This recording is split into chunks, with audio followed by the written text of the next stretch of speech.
At another moment, the emperor said, I'm not a god. I cannot do all by my own single efforts. I cannot save the nation without the help of the nation. I am certain that the people then entertain these sentiments and that they are now suffering undeservedly. It was the host of intriguers and men possessing titles and offices who were really guilty. That which misled them and which ruined me was the mild system of 1814. The benignity of the Restoration. They looked for a repetition of this lenity. The change of the sovereign had become a mere joke. They all calculated on remaining just as they had been before, whether I should be succeeded by Louis XVIII or any other. These stupid, selfish, and egotistical men looked upon the great event as merely a competition about which they cared but little. And they thought only of their individual interests when a deadly war of principles was about to be commenced. And why should I disguise the truth? There were among the individuals whom I had elevated and by whom I was surrounded a number of blank. Then turning to me, he added, I am not alluding to your Faubourg Saint-Germain, with respect to which the matter was totally different, and for some which excuse may be found during my first reverses in 1814. The greatest traitors were not the individuals connected with that party, of whom I had no great cause to complain, and who therefore, on my return, were not bound to me by any particular ties of gratitude. I had abdicated, the king was restored, they had but returned to their old attachments, and had only renewed their allegiance. The 27th. The emperor went out about 2 o'clock. The weather was very fine. The season is sensibly different from that which we had on our arrival. The air is infinitely more pure. The emperor was, however, very ill and very low-spirited. He walked to the extremity of the wood while we were waiting for the calash. We took our usual drive. The conversation turned on the state of manufactures in France. The emperor said he had brought them to a degree of prosperity hitherto unknown, and which was scarcely credited in Europe, even in France. This was a subject of wonder to foreigners on their arrival.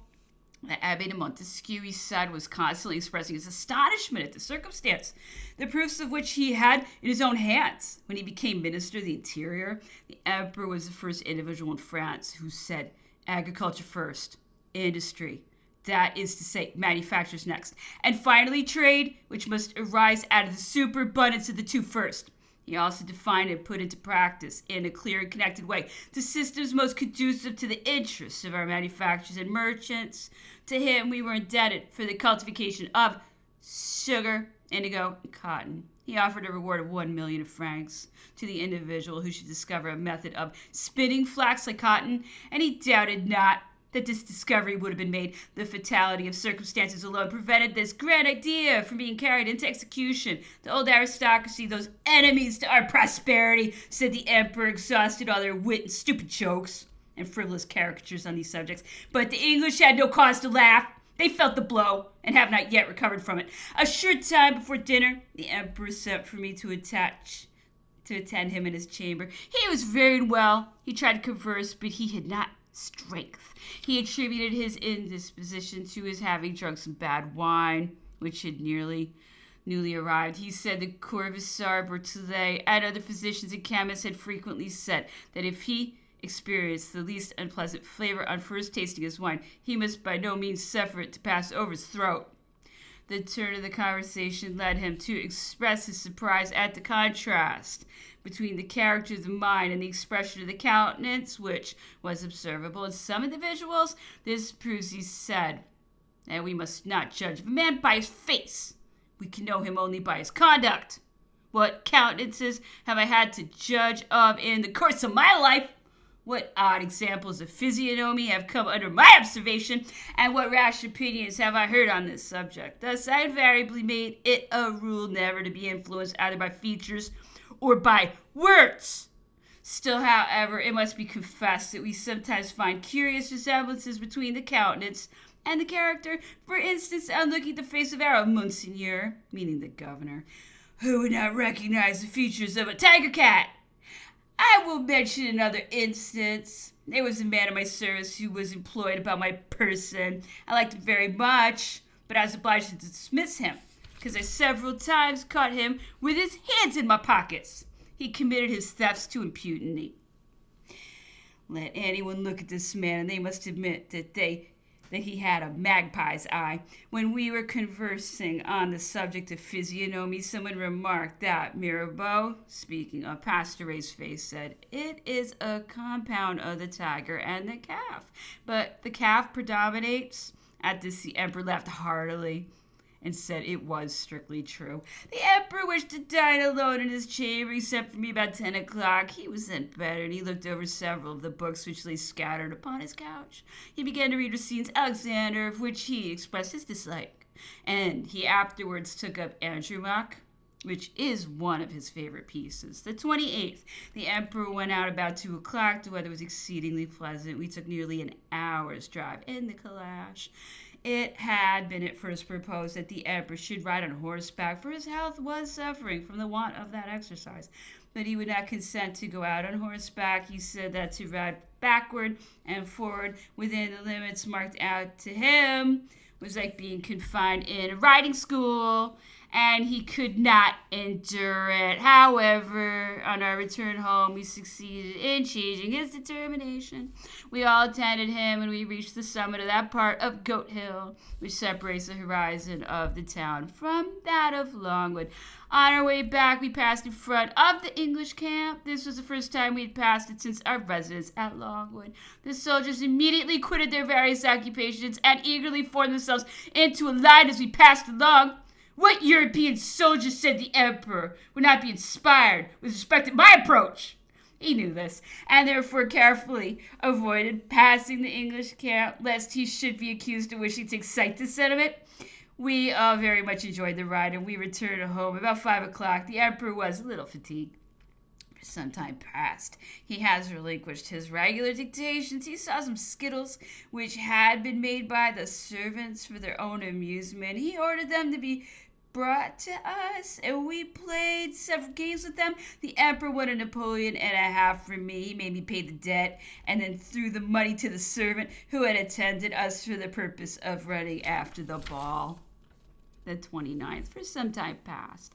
At our urgent solicitation, the emperor every evening made a promise that he would ride on horseback early on the following morning, but whenever the appointed hour arrived, he invariably changed his determination. This morning, he was in the garden by 8:30 o'clock, and he sent for me. The conversation turned on Corsica, and was maintained for upwards an hour.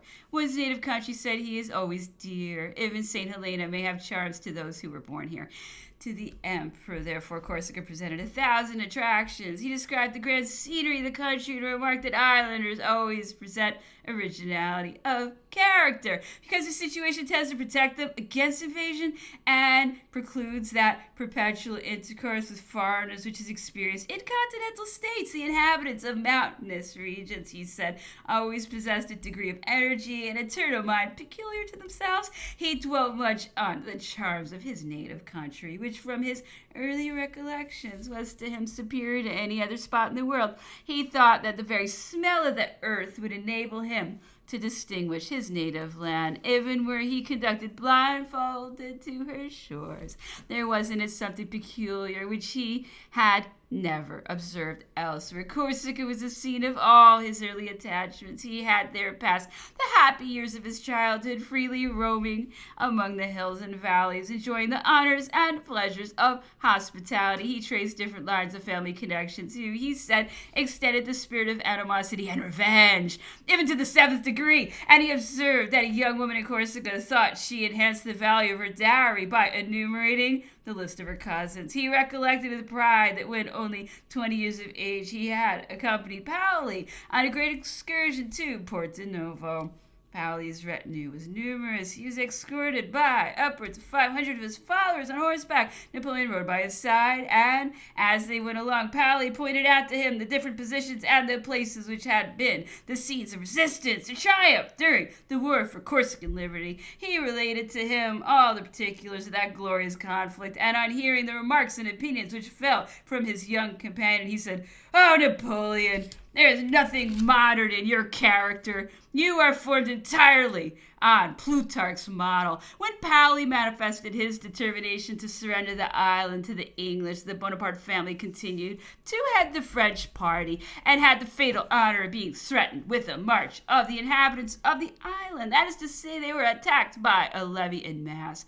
12 or 15,000 peasants made a descent from the mountains on Ajaccio. The house occupied by Napoleon's family was pillaged and burned, and the vines and flocks were destroyed. Madame, surrounded by a few faithful friends, wandered for some time on the seashore and was at length obliged to fly to France.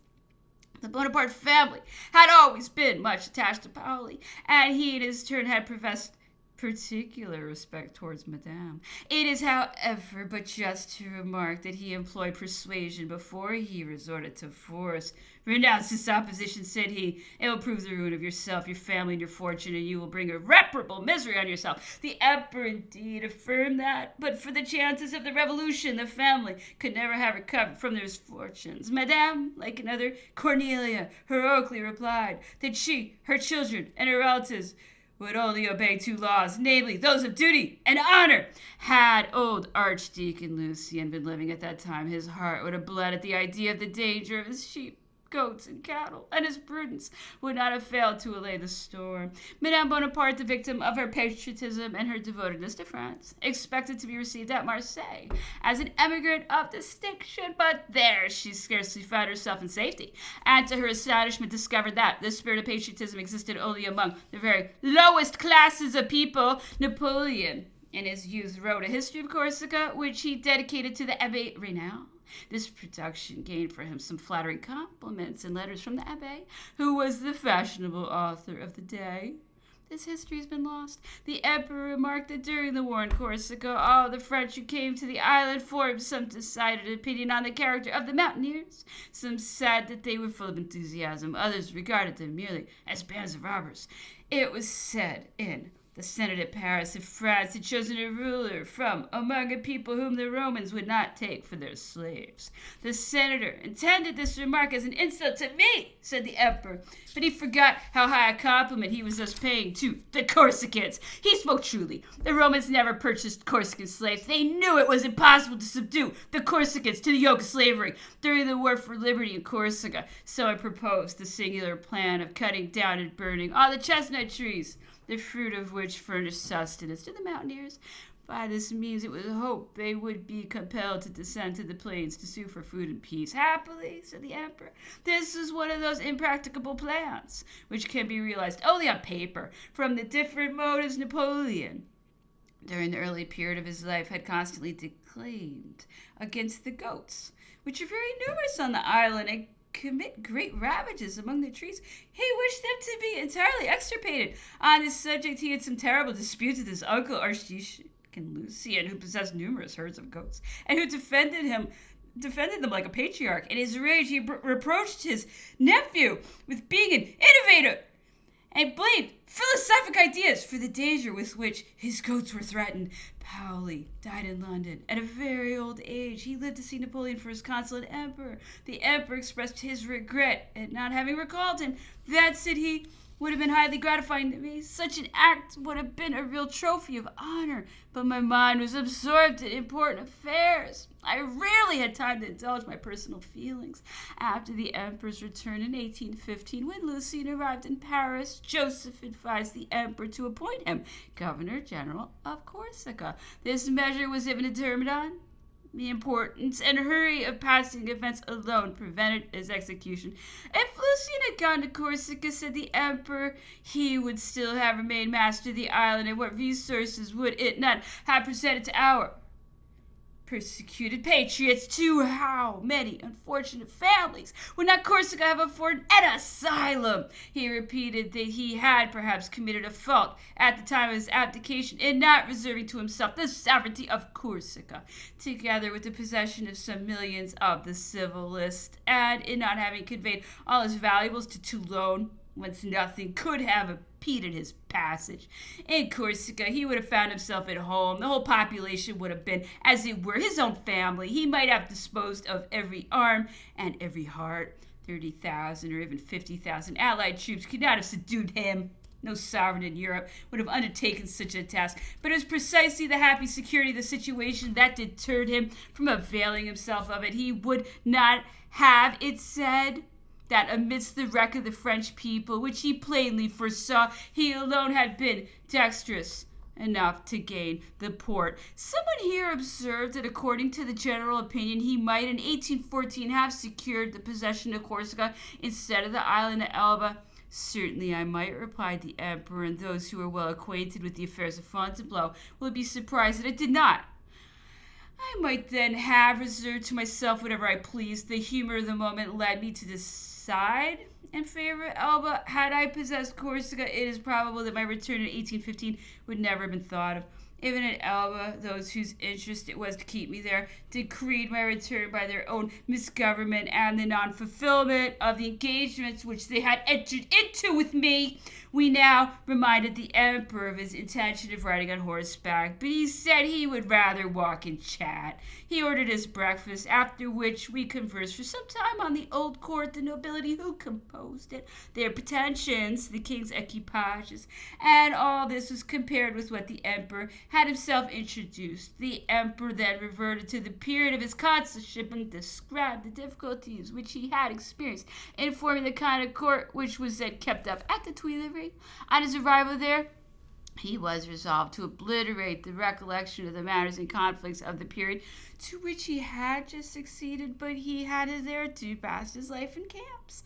He had just returned from Egypt and had quitted France when young and inexperienced. He was a stranger to everyone, and he at first found this a source of great embarrassment. Lebrun acted as his guide during the first years of his consulship. Bankers and money speculators were at that time persons of the first consequence. No sooner did the consul enter upon his functions than a host of these individuals crowded round him and eagerly offered to advance him considerable sums of money. This conduct, though seemingly dictated only by generosity, was not, however, without interested views. They were, for the most part, men of bad character, and their offers were rejected. The first consul had a natural dislike of men of this profession. He said he had laid down the firm determination to act upon other principles than those of Cherbury and the Directory. He was anxious that probity should become the mainspring and feature of his new government. The consul was also immediately surrounded by the wives of these moneylenders, who were all beautiful and elegant women. Indeed, a moneylender at that time seemed to regard it as indispensably necessary that his wife should be a woman of fascinating manners. It was a circumstance intended materially to assist his speculations. But the prudent Lebrun was at hand to direct the young Telemachus. He resolved to exclude this sort of society from the Tuileries. It was, however, no such easy matter to assemble a suitable circle around the consuls. Nobles were rejected in order to avoid giving offense to public opinion, and contractors were excluded with the view of purifying the morals of the new era. These two classes being thus shut out, of course, no very distinguished society remained, and the Tuileries for some time presented a sort of magic lantern. Varied, very changeable. At Moscow, the viceroy happened to meet with some letters written by Princess Dolgoruki, who had been at Paris at the period here alluded to. This correspondence gave a very favorable picture of the Tuileries. The princess observed that it was not precisely a court, nor yet exactly a camp, but something perfectly new in its kind. She added that the first consul did not carry his hat under his arm, nor wear a dress sword by his side, but that he was nevertheless a swordsman. However, continued the emperor, such is the effect of evil report that owing to some such expressions as these having been misrepresented to me, Princess Dolgoruki was very unjustly treated. I ordered her at that time to quit France. We thought her hostile to the principles of our government, but we were, as it may be seen, mistaken. Madame G, the mistress of Monsieur de T, for he had not yet made her his wife, greatly contributed to alienate us from the regard of the Russians. The emperor observed that on his return from Elba he had experienced far less embarrassment in composing his court. It was indeed, said he, already formed by the ladies whom I termed my widows. These are Madame de Roc, the Duchess of Istria, Madame Renier, Legrand, and all the other widows of my first generals. I told the princesses who conducted me on the method of recomposing their courts to follow my example. Nothing was more natural and proper. These ladies, though still young, were inexperienced in the world, and among them were several beautiful and fascinating women. Most of them have now lost their fortunes. Some, I have been told, are remarried and have changed their names, so that of all the wealth and rank founded by me, no traces will perhaps remain. Even names will disappear. If this should really be the case, will it not afford ground for saying that after all there must have been a radical error in the selections I made? But it will be all the worse for the parties themselves. They will by this means only furnish a triumph and the ground of insolence to the old aristocracy. We again reminded the emperor of his intended ride on horseback. We urged him not to neglect it because we knew it was absolutely necessary for his health, but we could not prevail on him to leave the garden. We are very well here, said he. We will have some tents pitched on the spot. We began to talk about the Faubourg Saint-Germain and the Hôtel de Luna, which the emperor termed its cathedral. He described to us the cause of the banishment of Madame de Chevreuse. He said he had frequently threatened to visit her with this punishment, and for conduct of the most mischievous and insolent nature. One day, when urged to the utmost extremity, he addressed her as follows: Madame, according to the feudal notions and doctrines entertained by you and your friends, you pretend to be sovereigns of your estates. Now, on the same principles, I may style myself the sovereign lord of France. I may proclaim Paris as my village, and may banish from it every individual who is obnoxious to me. I judge you by your own laws. Begone! And never ventured to return. On decreeing her exile, the emperor was firmly resolved never to be prevailed on to recall her, because he said he had endured much before he decreed her punishment, and he found himself compelled to set an example of severity to spare the necessity of repeating it on others. This was one of his grand principles. I told the emperor that I had frequently visited the Hôtel de Luna, and that I had been well acquainted with Madame de Chevreuse and her mother-in-law, for whom I had always entertained a great regard. The latter had evinced singular and constant affection for her daughter-in-law, having shared her exile and accompanied her in her different journeys from place to place. When proceeding on my mission to Illyria, I one night met them both in an inn at the foot of the Simplon. To be thus able to procure in the desert the most trivial details relating to Paris and the court was to them a source of unfeigned joy and a most unexpected instance of good fortune. They listened to me with no less eagerness than that evinced by Fouquet on hearing the accounts of Lausanne. Their banishment from the capital had been to them an absolute sentence of death. It had overwhelmed them in despair. Finally, I assured the emperor that for a considerable period I had observed the Hôtel de Luna, if not subdued, at least calmed and reduced to something less than indifference, but our unexpected disasters had revived its former spirit. As to Madame de Chevreuse, who was pretty intelligent and an amiable woman with a somewhat romantic turn of mind, she had doubtless been seduced by the charms and notoriety, or urged on by her numerous flatterers and admirers, some of whom were very little worthy of her regard. I know it, observed the emperor. She hoped to recommence the Fronde, but I was not a minor sovereign. The brig Machado, which left England on the 23rd of March, arrived with files of Journaux de Debat down to the 5th of March, and London papers to the 21st. On retiring to his closet, the emperor desired me to follow him. He began to peruse the Journaux de Debat, and in the meanwhile, a letter was delivered to me from the Grand Marshal. It had just arrived from Europe and was addressed to the Emperor. I handed it to him. He read it over once and sighed, and then, having read it a second time, he tore it and threw the fragments beneath the table. This letter was delivered open. The Emperor then resumed his perusal of the journals, and suddenly stopping, he said, after a few moments silent, "That letter was from poor Madame. She is well. She wishes to come reside with me at St. Helena." After this, he continued his reading. This, which was the first letter that the emperor had received from any individual in this family, was in the handwriting of Cardinal Fesch. The emperor was evidently much hurt by its having been delivered to him open. the 30th. The emperor went out about 2 o'clock, and we all attended him. He began to converse about the intelligence contained in the French papers, which he had just received, and alluded to the statues which it was stated were to be erected to the memory of Moreau and Pichegru. A statue to Moreau, said he, whose conspiracy in 1803 is now so well proved. Moreau, who in 1813 died fighting under the Russian standard, a monument to the memory of Pichegru, was guilty of one of the most heinous of crimes, who purposely suffered himself to be defeated and who connived with the enemy in the slaughter of his own troops. After all, continued he, history is only made up of reports which gain credit by repetition, because it has been repeatedly affirmed that these were great men who deserved well of their country. They will at length pass for such. Their adversaries will be despised. Someone present remarked that it might have been thus in the dark ages of ignorance, but that now the multitude of monuments and public documents, the arts of printing and engraving, and the general diffusion of knowledge must always render truth accessible to those who wish to come at it.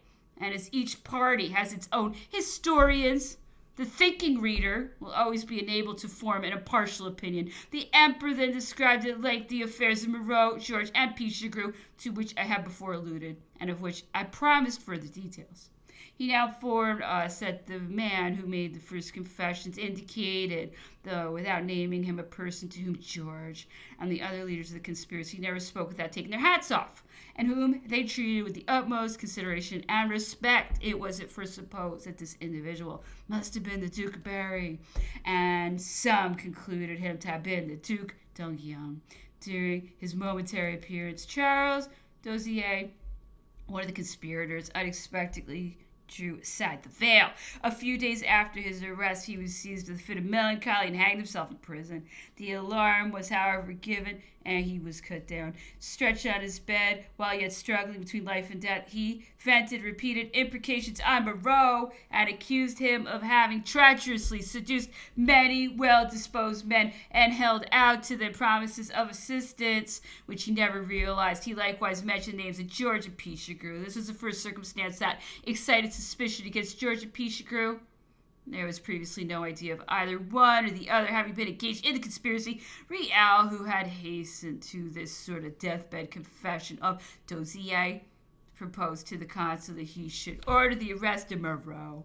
This event created a great sensation, said the emperor. The public mind was wrought up to a high pitch of fermentation. Doubts were entertained of the truth of the statements made by the government respecting the extent of the conspiracy and the number of the conspirators.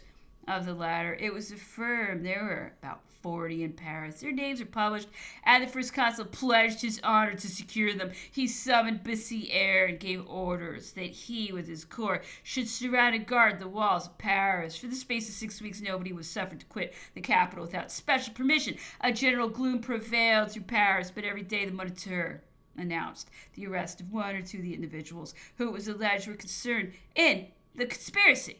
Public opinion took a turn in my favor, and indignation against the conspirators increased in proportion as they were secured. Not one escaped. The public papers of the period detail the particulars of the arrest of George, who killed 2 men before he could be secured. It appears that he was betrayed by his comrade who drove the cabriolet in which they were both riding together. As to Pichegru, he was a victim of the basest treachery. This circumstance, said the emperor, was truly a disgrace to human nature. He was sold by his intimate friend, by a man whom I will not name, on account of the horror and disgust which his conduct is calculated to excite. We informed the emperor that the name of this individual had been mentioned in the Moniteur, at which he expressed surprise. This man, continued he, who was formerly a military officer and who has since followed the business of a merchant at Lyon, offered to deliver up Pichegru for 100,000 crowns. On the day on which he made this proposition, he stated that they had on the preceding evening supped together, and that Pichegru, finding himself every day alluded to in the Moniteur, and being aware that the critical moment was fast approaching, said, "If I and a few other generals were boldly to present ourselves to the troops, should we not gain them over?" "No," replied your friend, "you form a wrong idea of the state of feeling in France. You would not gain over a single soldier."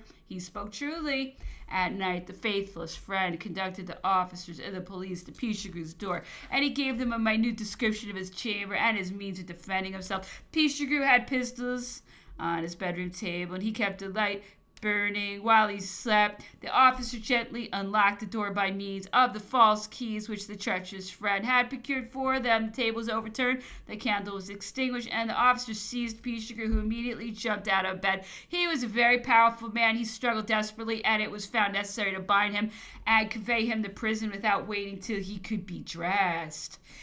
On being placed at the head of the government, the first consul was extremely anxious to tranquilize the western departments. He summoned nearly all the leading men of those districts and succeeded in rousing several of them to assent to the interest and glory of their country. He added that he even drew tears from the eyes of some. George had in his turn among the rest.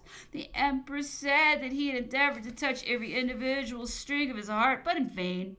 He could produce no vibration. He found him lost to every generous feeling and coldly intent on his own ambitious calculations. He persisted in his determination to command his cantons. The consul, having exhausted every conciliatory argument, at length assumed the language of the first magistrate of France. He dismissed him and recommended him to go home and live quietly and submissively, and above all, not to mistake the nature of the course he had at that moment adopted, nor to attribute to feebleness what was only the result of his moderation and the consciousness of his power. He desired him to repeat to himself and to all who were connected with him that so long as the first consul should hold the reins of authority, there would be no chance of safety for any who might dare to engage in conspiracy.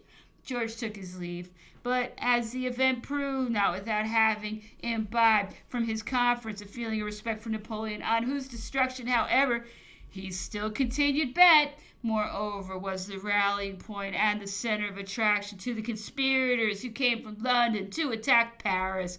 It appeared that La Jolie, his aide-de-camp, had deceived these men by addressing them in the name of Moreau and telling them that general would secure popular favor throughout the whole of France. He could dispose of the whole army.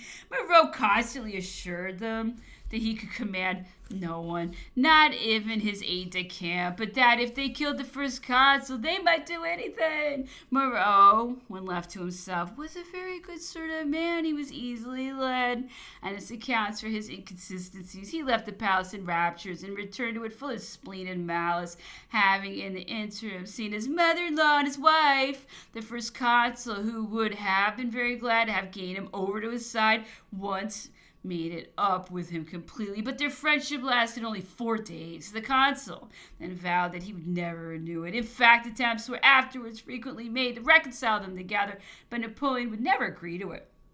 He foresaw that Moreau would commit some fault, that he would lose himself, and certainly he could not have done so in a way more advantageous to the first consul. Some days previous to the Battle of Leipzig, some carriages containing property and papers belonging to Moreau, which were on their way to his widow in England, were intercepted at Wittenberg. Among those papers, there was a letter from Madame Moreau herself, in which she advised her husband to lay aside his silly, wavering conduct and to boldly come to a determination. She urged him to assist in the triumph of the legitimate cause, that of the Bourbons. In answer to this, Moreau wrote a few days before his death, begging her not to trouble him with her chimeras. "I have come near enough to France," said he, "to know all that is going forward there. I have gotten to a true wasp's nest." The emperor was on the point of publishing these intercepted papers in the Moniteur, but there still existed in France persons blindly tenacious of the opinion they had always maintained of Moreau, and who persisted in regarding him as a victim of tyranny. The counter-revolution had not yet afforded an opportunity of making known those acts hitherto disavowed and of claiming their recompense. This circumstance of personal enmity prevented the emperor from executing his intention. He thought it would not be becoming to revive this enmity for his own advantage, and to tarnish the memory of a man who had just fallen on the field of battle. The trial of Moreau and Pichegru, which was protracted for such a length of time, violently agitated the public mind. What added to the notoriety and interest of this trial was its connection with the affair of the Duc d'Enghien, with which it became interwoven. I have, said the emperor, been reproached with having committed a great fault in that trial. It has been compared with the affair of the necklace in the reign of Louis XVI, which that monarch put into the hands of Parliament instead of having it judged by a committee. Politicians have affirmed that I should have contented myself with consigning the criminals to the judgment of a military committee. It would have ended in 8 and 40 hours. I could have done it. It was legal, and nothing more would have been required of me. I should have avoided the risk to which I was exposed, but I felt my power so unlimited, and I was at the same time so strong in the justice of my cause that I was determined the affair should be open to the observation of the whole world. For this reason, the ambassadors and agents of foreign powers were present during the proceedings.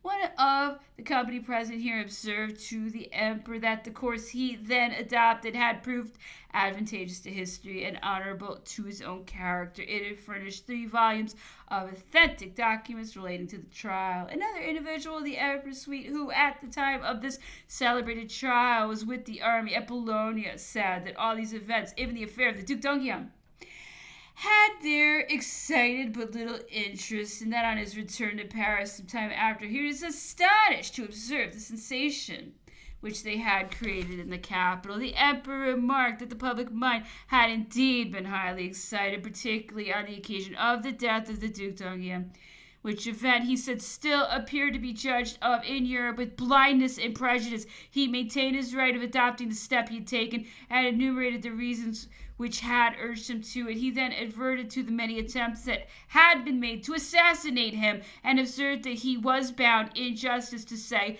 that he had never detected Louis XVIII in any direct conspiracy against his life, though such plots had been incessantly renewed in other quarters. With regard to that prince, he had heard only of his systematic plans, ideal operations, etc.